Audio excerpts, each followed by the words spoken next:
Ole. Uskunik tagella hoi vaidolhan. Nani tänne då just det hon. Och dan tesko just. Tunik talasha. Na just det ha. Just nu dan är det lag dan tesko. Uskunik. Ge Nagad here nigation the gagajilos. The shoe with the jigs can now squeeze who's to Nila we stanela. Can han Hujinela Nagad. Can no hin Nagad do the Leonard Ghost. Nun danela. Tahak Kaniska Tadela Hosi.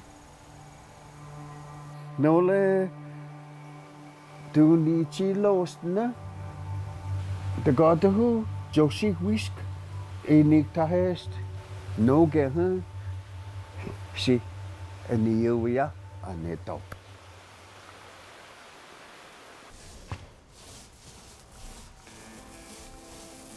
This grant gave us opportunity to create a mural project that depicted the matriarchs of the Snowbird community.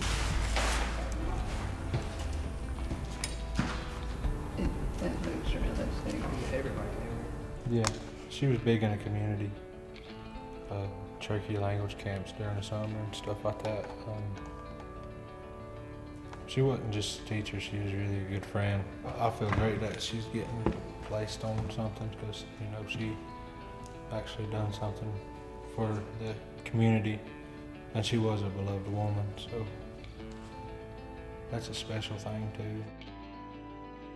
The Cherokee are matriarchal in their makeup. They revere their women, they listen to their women, they include their women in their government, and we thought that that was a very worthy message and it was a wonderful opportunity to include them once again in this community.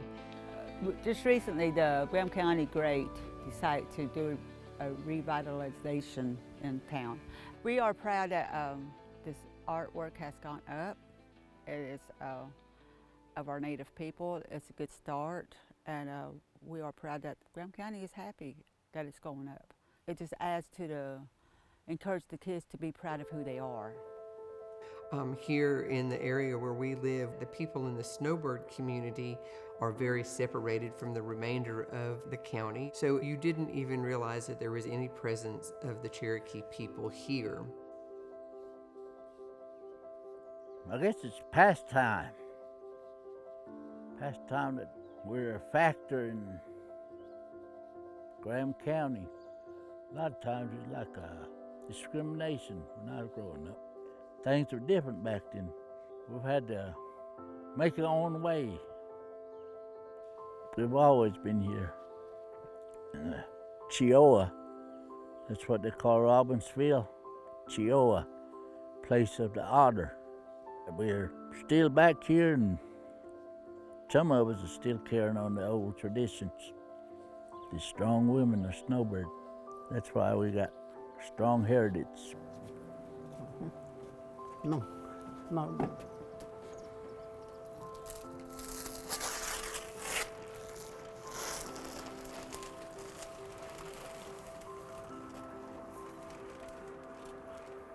Okay. Yes, you go down. She's going to go somewhere. She said she's really just awed by this, amazed by the painting. She's never had no recognition. She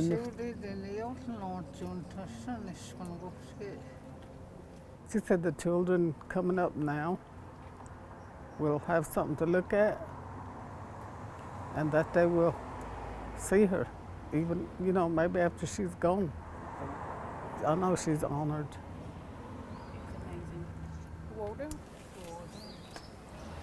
It gives you a sense of pride to realize that these women are finally being recognized for work that so long has been unrecognized.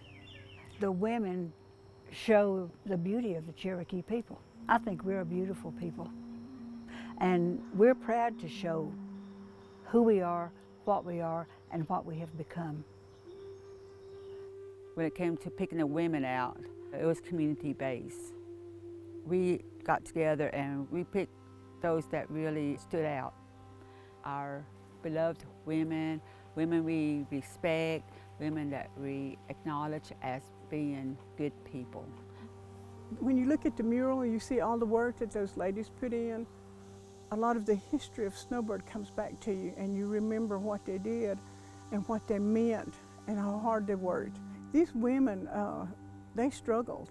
You know, a lot of times they made a basket and sold it for food. So, you know, it's different when you have to do it and when you don't have to do it. My sister was a Cherokee language teacher, and I think that's one reason they put hers in there. She figured out that one day we were going to lose it. So she started teaching on her own and started using her own money long before she got any grant monies or anything, and she would work hard to get enough money to buy materials and stuff. And I think she would be so happy if she could look back and see what's happened now and that we are carrying on. And somebody has to do it. Shio, Cassidy, Gistu Jigalili, Dagwadong, Tosh Goshuli Godatiad, Nole Tuti, Jinela, Nole Diguatusha. And I'm, I guess, a product from at least one of the women up there, which was Shirley Oswald. My job title is a Cherokee adult language learner, and my whole job is to learn Cherokee. I started whenever I was with Shirley Oswald's program in 2006, I believe, and I just continue learning it from there just because I feel like it's almost a part of who I am. It's just really amazing. This is the first mural in Robbinsville, but it happened to be about influential women of the Snowbird community. I think it's just a good reminder as to who we are as a people, and it kind of bridges the gap from the generation now to the generation of the past and even the generations of the future.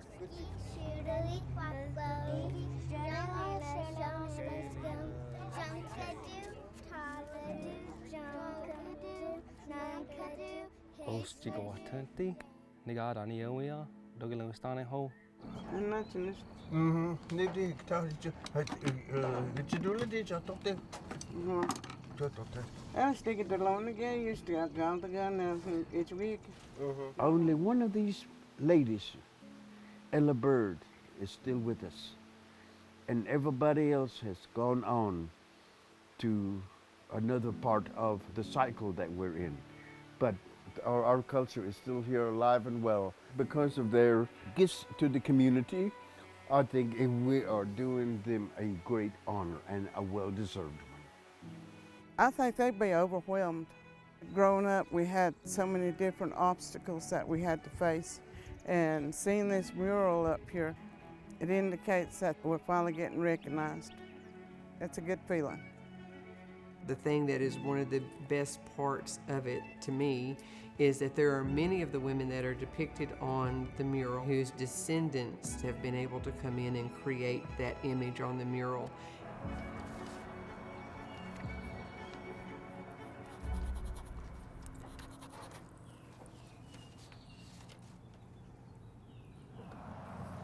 So I was going to go with this picture, but they said that one was a younger version and her face was rounder. I like that one. Yeah, me too. I think that's Snowbird. She was a midwife, and she was a herb doctor. She knew herbs, but Maggie was quite famous. It said that she delivered over 3,000 babies in her lifetime. TJ Holland is the one that brought me in. TJ loved history. He loved the Cherokee history. He painted Edna Chickalilly. She's up top. He just had a vision for it, to have the women honored that had brought so much to this community. And he just wanted them to be known. And so with his passing, we lost a lot.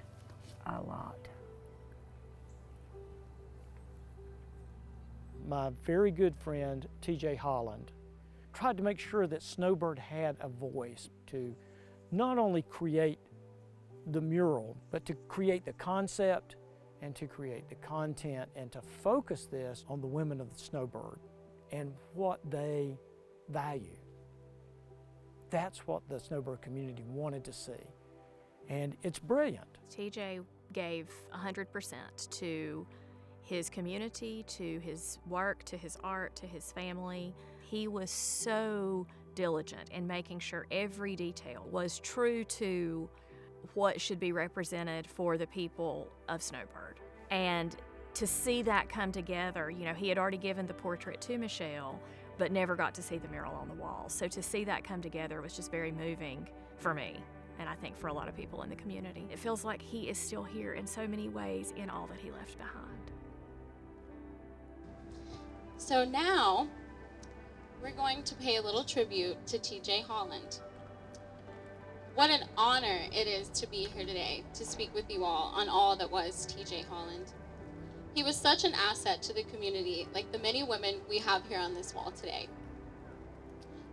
Many people have lost their understandings of the role of the matriarch in Cherokee communities, but TJ truly exemplified what it is to be a Cherokee man by holding our women to the highest regard and honoring their foundational role in the Snowbird community. Since this was one of TJ's last projects, let's hear a little bit from him on the basis of why some of these women were selected. In the day, in the traditional sense, each town had their beloved people that really went above and beyond to ensure that those things that make us Aniyanwiyat, that make us Cherokee, still continue, and to provide that sense of identity for future generations. And we're hoping that this mural can just be an outward showing of how the community reveres these individuals and to honor their contributions to our community. Thank you for taking the time to listen to this, and look forward to someday meeting you all as our paths come beside one another. Take care. Shki, Denadago Hieni.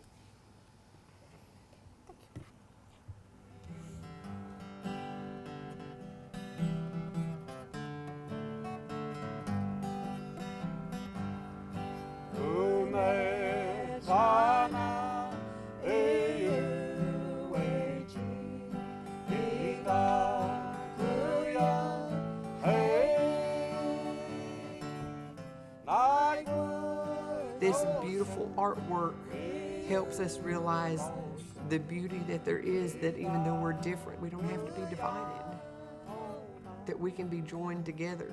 And it has helped to bring healing. It has helped to give us a reason to gather together and to come together and to appreciate the beauty not only of the artwork, but of the lives that are depicted there. I think it's like putting something on a map. It just makes you want to stop. I've had several people stop by from other towns and they'd say, oh, it's very beautiful. I said, yeah, these are all Cherokee women. And so she said, so Cherokees lived here? And I said, yes, this very spot here.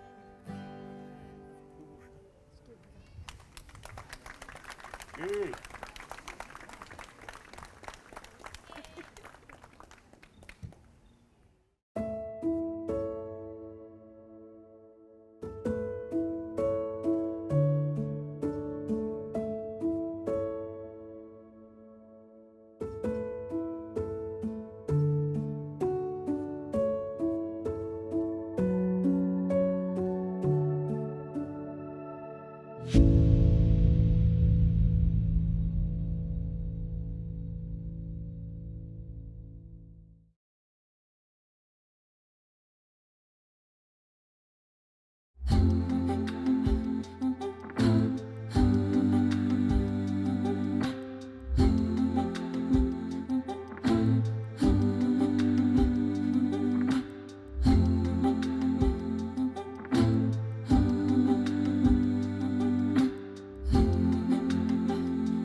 Visibly Speaking is a production of PBS North Carolina in association with the Z. Smith Reynolds Foundation.